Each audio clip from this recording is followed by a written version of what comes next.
ونسلم على رسوله الكريم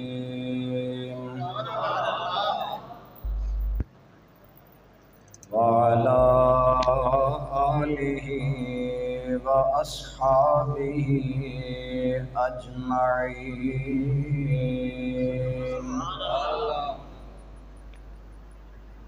أما بعد فأعوذ بالله من الشيطان الرجيم بسم الله الرحمن الرحيم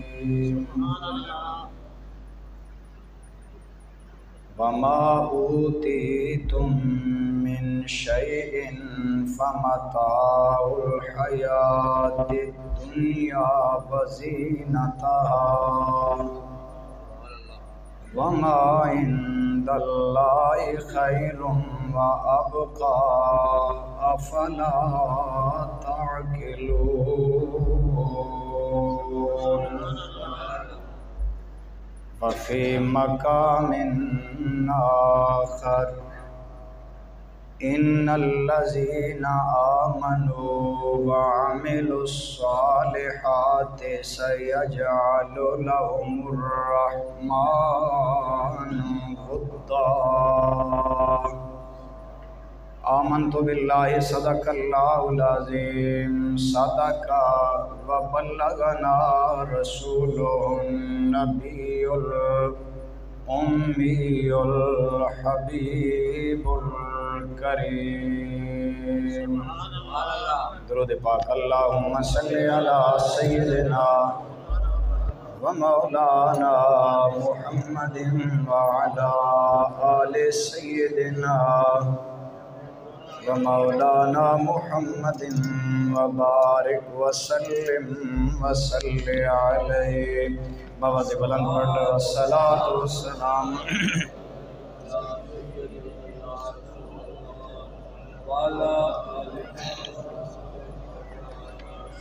الصلاۃ والسلام علیک یا سیدی یا نبی اللہ وعلى آلك وأصحابك يا سيدي يا نور اللہ سارے بابا سے بلند درود پاک کا نظرانہ پڑھیے الصلاۃ والسلام علیک یا سیدی یا رسول اللہ وعلى آلك وأصحابك يا سيدي يا حبيب الله سید حجویر مخدوم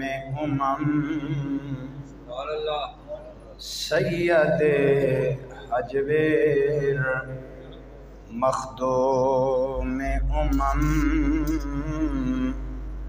مرکد او پیر سنجر حرم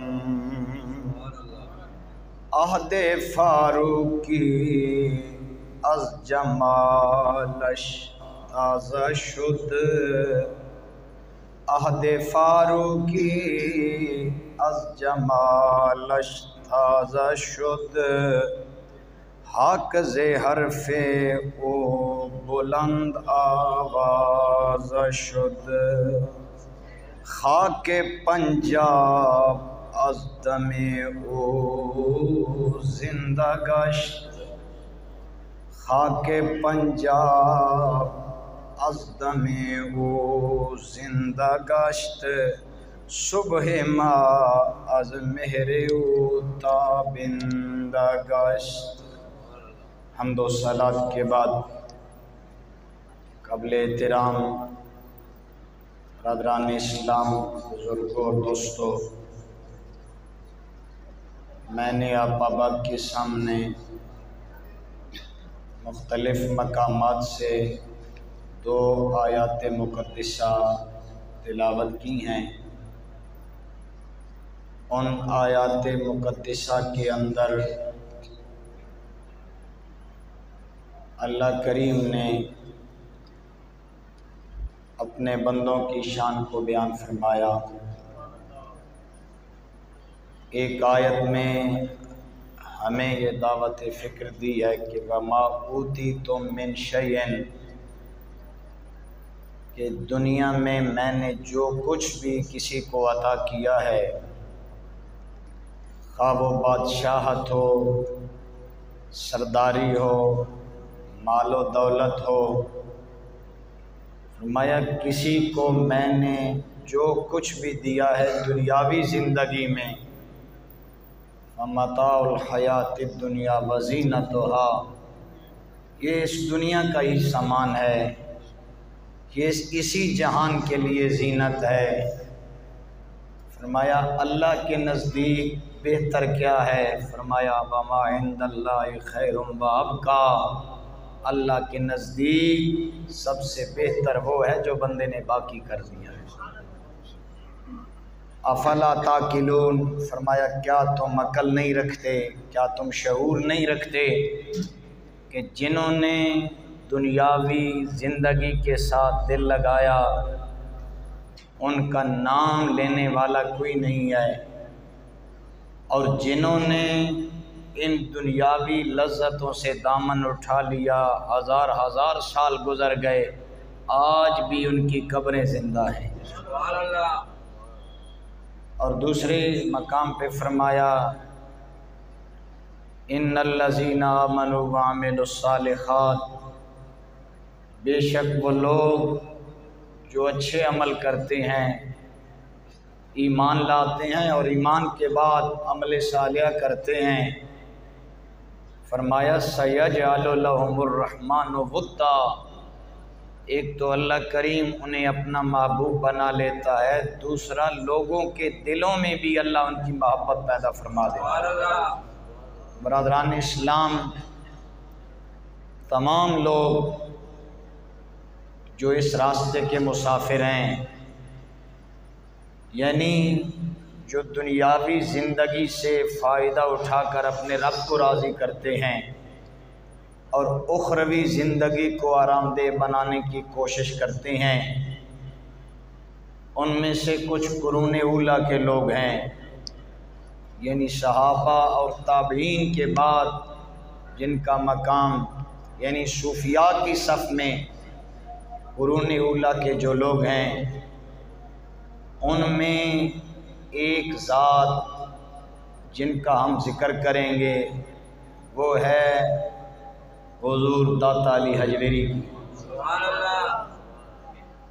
حضور گنج بخش مخدوم امم داتا علی حجویری رضی اللہ تعالی عنہ ورحمۃ اللہ تعالی علیہ، آپ کی ذات وہ ذات ہے کہ کئی بڑے بڑے پیر حضور داتا علی حجویری کی درگاہ کے فقیر نظر آتے ہیں۔ آپ حضور غوث اعظم تو تقریباً آپ سارے جانتے ہیں، حضور غوث اعظم پیر لاسانی شیخ عبد القادر جیلانی رحمۃ اللہ تعالی علیہ، آپ کا دور گرامی داتا علی حجویری کے دور گرامی کے بعد ہے۔ حضور غوث اعظم فرمایا کرتے تھے اگر میری زندگی میں داتا علی حجویری ہوتے تو میں علی بن عثمان حجویری کا مرید ہوتا۔ سبحان اللہ۔ اب فرمائیں اس بندے کا پایا کتنا بلند ہے جس کا مرید بننے کی خواہش 11ویں والا پیر عبد القادر کر رہا ہے۔ تو میں نے عرض کیا کہ حضور داتا علی حجویری کو اللہ نے یہ مقام عطا فرمایا کہ آپ کا علاقہ لاہور نہیں ہے، آپ کہاں سے آئے؟ مدینہ سے آئے۔ یہ کہاں سے آئے؟ سارے بولیے کہاں سے آئے؟ داتا علی حجویری مدینہ سے آئے، میرے کریم نبی نے ڈیوٹی لگائی، فرمایا اے علی حجویری لکھنؤ کے راستے سے ہوتے ہوئے مختلف علاقوں سے ہوتے ہوئے پاکستان کے علاقے لاہور میں ڈیرا لگا، اور لاہور میں ڈیرا لگا کے اس دھرتی کو ہماری یاد سے آباد کر دے، اللہ کی یاد سے آباد کر دے، ان جہنمی لوگوں کو جنتی بنا دے، خدا کی قسم۔ اسی لیے قلندر لاہوری ڈاکٹر علامہ محمد اقبال فرماتے ہیں، لوگوں جب داتا علی حجویری آئے اور داتا علی حجویری نے آ کے اللہ کے دین کا حکم دیا اور لوگوں کو راہ راست پہ لگایا، خدا کی قسم اقبال کہتا ہے، لوگوں آد فاروقی از جمال اشتازہ شد، لوگوں داتا علی حجویری نے اللہ کا ذکر یوں کیا، یوں لگتا تھا مصطفیٰ کا غلام عمر دوبارہ آ گیا ہے۔ جناب عمر فاروق کے دور کی یاد تازہ کر دی۔ اس طرح آپ نے خاک پنجاب کو دین سے آباد کیا۔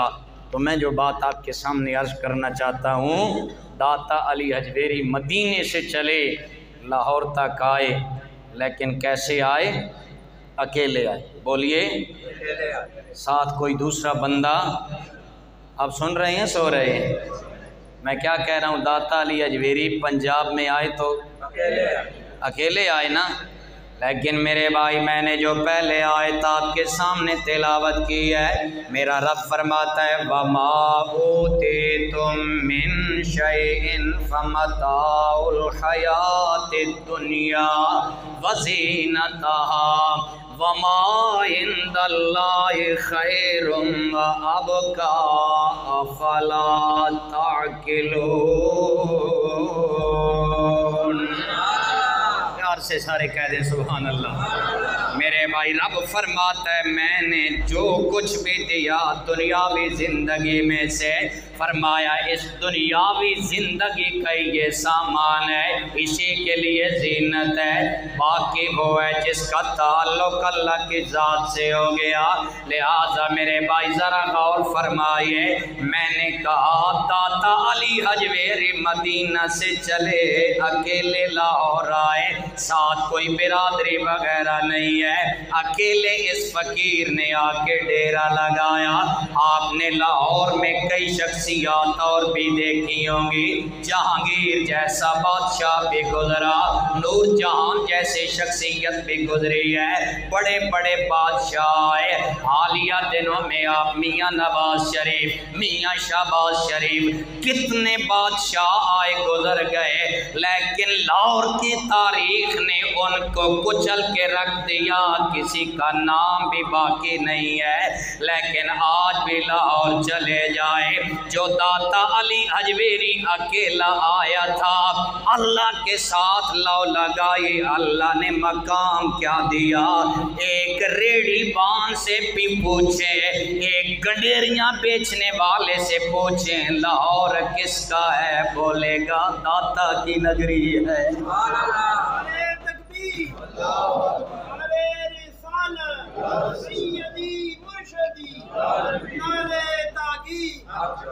بولیے لاہور کس کا ہے؟ سارے بولیے کس کا ہے؟ کسی بادشاہ کا کوئی نام لیتا ہے؟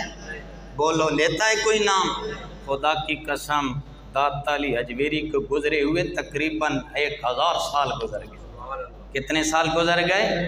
تقریباً 1000 سال کے قریب آپ کو عرصہ گزر گیا، اور 1000 سال سے آپ کی یاد ہر سال منائی جاتی ہے، عرس منایا جاتا ہے۔ ایک بات یہاں پہ قابل غور ہے، آج جو لوگ کہتے ہیں نا یہ عرس ایک بدعت ہے، یہ عرس کوئی نئی چیز ہے، میں نے کہا یہ نئی چیز ہوتی تو 1000 سال سے تو داتا علی حجویری کا بھی منایا جا رہا ہے کہ نہیں منایا؟ اس لیے میرے بھائی اللہ والوں کی یاد کے کوئی بدعت نہیں ہے۔ 1000 سال تقریباً ہونے کو ہے، داتا علی حجویری کا عرس منایا جا رہا ہے۔ خدا کی قسم علی حجویری میرے اللہ کا وہ ولی ہے جس کی یاد 1000 سال سے باقی ہے، انشاءاللہ تا قیام قیامت باقی رہے۔ کیوں باقی رہے گی؟ میں نے پڑھا جب ضیاء الحق کا دور تھا، ضیاء الحق کے دل میں ایک دن خیال آیا داتا صاحب کے مزار پہ حاضری دی جائے۔ جب وہ داتا صاحب کے مزار پہ آیا، حاضری دینے کے لیے آیا، داتا صاحب کے گیٹ سے انٹر ہوا، لوگوں نے دیکھا بادشاہ آ رہا ہے، وقت کا حاکم آیا ہے، سارے لوگ استقبال کے لیے کھڑے ہو گئے۔ ایک بابا جو داتا صاحب کے دروازے پہ بیٹھا تھا، اسے بھی بتایا گیا وقت کا حاکم حاضری کے لیے آ رہا ہے، سارے بادشاہ کے استقبال کے لیے دوڑے، لیکن وہ درویش بیٹھا رہا، وہ پھٹے کپڑوں والا، وہ بکھرے بالوں والا، ایک بادشاہ کے استقبال کے لیے نہیں آیا۔ کسی نے بادشاہ کے سامنے شکایت کر دی، فرمایا ضیاء الحق صاحب فلاں فقیر جو داتا صاحب کے دروازے میں بیٹھا ہے وہ آپ کے استقبال کے لیے نہیں آیا۔ ضیاء صاحب کہنے لگے وہ نہیں آیا کوئی بات نہیں، ہم ہی بابے کے پاس چلے جاتے، ہم ہی اس فقیر کے پاس چلے جاتے ہیں۔ جب لوگ ہٹ گئے وہ فقیر کے پاس گیا، ضیاء الحق نے فقیر کو مخاطب کیا، اس نے کہا بابا اتنی مخلوق جو میرے استقبال کے لیے آئی ہے تو کیوں نہیں آیا؟ مجھے یہ بتا، جو اس بابے نے آگے سے بات کی ہے وہ سننے کے قابل ہے۔ اس بابے نے مزار داتا صاحب کے جانب اشارہ کیا، حضور داتا علی حجویری کی قبر کی جانب اشارہ کیا، اور اشارہ کر کے کہا ضیاء صاحب میری بات غور سے سنو، ہزاروں سلطنت بدلی، ہزاروں بادشاہ بدلے، نہ بدلی ہے نہ بدلے گی حکومت میرے داتا کی۔ نعرہ تکبیر، نعرہ رسالت، نعرہ حیدری۔ میرے بھائی میں نے کہا وہ دوامی حکومت اللہ کریم نے داتا علی حجویری کو عطا فرمائی ہے۔ جتنے بڑے پیر ہیں، جتنے بڑے فقیر ہیں، خدا کی قسم داتا علی حجویری کے غلام نظر آتے ہیں۔ ایک فقیر اجمیر کے ٹبے پہ بیٹھنے والا جس کا نام معین الدین اجمیری ہے، کیا نام ہے؟ معین الدین، سارے بولیے کیا نام ہے؟ معین الدین اجمیری۔ خدا کی قسم آج لوگ بندے بندے کو کافر بنانے پہ تلے ہوئے ہیں، آج منبر و محراب سے آوازیں کفر کفر کی آتی ہیں، کفر کفر کھیلنا تو سب کو آتا ہے۔ خدا کی قسم کاش کوئی ایسا ہوتا جو دلوں پہ حکومت کر کے لوگوں کو نبی کا غلام بناتا۔ خدا کی قسم وہ معین الدین چشتی اجمیری اکیلی وہ ذات ہے جس نے نبی کے 90 لاکھ غلاموں کو نبی کا کلمہ پڑھا دیا۔ کتنے غلاموں کو کلمہ پڑھا؟ 90 لاکھ کو کلمہ پڑھانے والا معین الدین چشتی اجمیری۔ اور وہ جانتے ہیں نا رائے پتھورا نے جب پابندی لگا کیا نا ساغر پہ کہ اس کو پانی بھی نہ پینے دیا جائے، پانی بند کر دیا گیا، تو آپ نے اپنے غلام کو نماز کا وقت ہوا نا تو معین الدین چشتی اجمیری نے آپ نے اپنے غلام کو حکم دیا، فرمایا لوٹا لاؤ، پانی لاؤ۔ اس نے کہا حضور پانی پہ تو پابندیاں لگی ہوئی ہیں۔ آپ نے فرمایا کسی کو بلاؤ۔ میں کسے بلاؤں؟ باہر تو بندہ ہے نہیں۔ سامنے وہ رائے پتھورا کا خدا تھا، وہ بت گڑا ہوا تھا جس کی وہ عبادت کرتا تھا۔ آپ نے اسی بت کو اشارہ کیا، بت نے لوٹا اٹھایا اور معین الدین چشتی اجمیری کی خدمت میں۔ اب وہ رائے پتھورا اس کا ذہن، اس کی فکر گھوم گئی۔ اس نے کہا یہ کیسا انسان ہے جس نے میرے خدا کو بھی آگے لگا لیا، جس نے میرے خدا کو بھی اپنا نوکر بنا لیا۔ خدا کی قسم جو لوگ رائے پتھورا کے حامی تھے، اس کی فوج میں رہنے والے، انہوں نے جب معین الدین چشتی اجمیری کی یہ حالت دیکھی، انہوں نے کہا رائے پتھورا تو کس بت کی باتیں کرتا ہے؟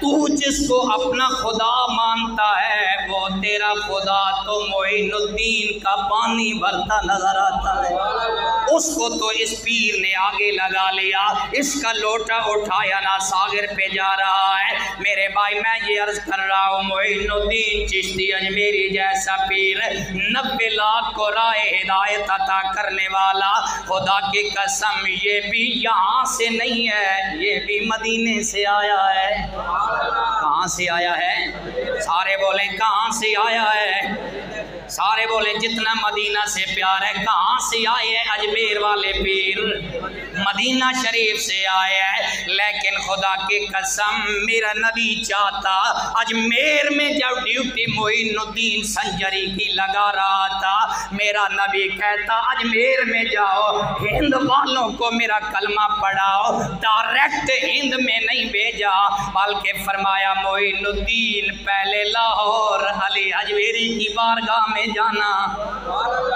یار اتنی ڈھیلی سبحان اللہ نہیں ہونی چاہیے۔ پہلے لاہور علی اجمیری کی خدمت میں جانا، وہاں پہ خدمت کرنا، وہاں سے اجازت لے کے جانا۔ میرے بھائی ذرا تصور فرمائیے، آج لوگ ہر بندہ کہتا ہے 8 کلاسیں فیل انسان بھی قرآن اٹھائے ہوئے، حدیث مبارکہ اٹھائے ہوئے کہتا ہے لوگوں ہم خود قرآن پڑھنا جانتے ہیں، ہم خود حدیث مبارکہ پڑھ سکتے ہیں، کسی عالم کے پاس جانے کی کیا ضرورت ہے، کسی صوفی کے پاس جانے کی کیا ضرورت ہے۔ میں نے کہا نادان تو آج کی پیداوار ہے، آج سے 1000 سال پہلے معین الدین اجمیری کی ڈیوٹی میرے نبی نے لگائی تھی، اور میرے نبی نے فرمایا پہلے علی اجمیری کے قدموں میں جانا، وہاں سے تربیت پانا۔ لہذا شریعت کا مزاج یہ ہے، قرآن و حدیث کو سمجھنے کے لیے پہلے کسی فقیر کی صحبت میں جانا پڑتا ہے۔ آپ کو بات سمجھ آئیے کہ نہیں ہے؟ وہ قرآن نہ پڑھو جو لوگ کہتے ہیں ڈائریکٹ ہم قرآن پڑھنا جانتے ہیں، ڈائریکٹ حدیث مبارکہ پڑھنا جانتے ہیں، اور بڑے بڑے فقہا پہ وہ تہمت، وہ جی ابو حنیفہ کی کیا ضرورت ہے، ابو حنیفہ بھی تو ہم جیسے ایک انسان ہی ہے۔ خدا کی قسم ابو حنیفہ وہ انسان ہے، آج فقاہت کی جتنی آبرو ہے حضور امام اعظم ابو حنیفہ کے نام سے، امام اعظم ابو حنیفہ کے نام سے ہے۔ مجھے ایک بات داتا علی اجمیری کی تعلیمات میں سے یاد